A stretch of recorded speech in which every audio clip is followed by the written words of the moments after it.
Hello and welcome to the wonderful world of old sheet music. I am your host, Nicholas Carroll. Tonight I am looking at a Valse, a Bluette air de ballet by Drigo.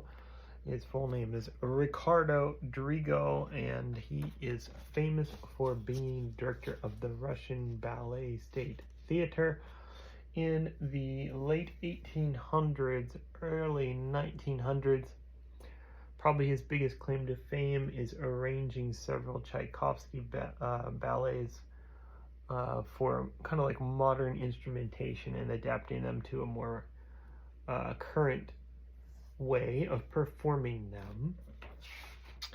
And so this particular piece is actually composed by this Ricardo Drigo. He is someone who died in 1930. This was written in 1920, so clearly this was towards the end of his career.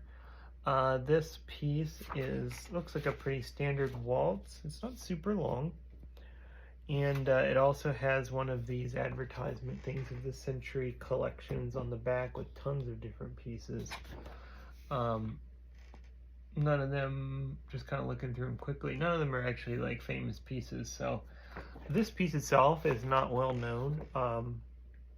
Drigo himself wrote a few of ballets, but they weren't like super popular. I mean, at the time they were popular, but they aren't like Tchaikovsky. We don't still perform them very often. You don't really hear of them often. He is actually an Italian person, even though he worked in Russia for most of his life. He just got this kind of coveted job at that time, working for that ballet. So let's see what this sounds like. Valse Bluette.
So there we have it, Waltz of Bluette. It really reminded me actually a lot more of a Chopin waltz than it did a Tchaikovsky waltz. Certainly with the piano themes, the pianistic finger switching technique that is often used by Chopin in a lot of his waltzes. So, pretty nice piece overall. I thought it was fun to play. It wasn't super groundbreaking or anything, but it was charming, and I thought that was a nice piece.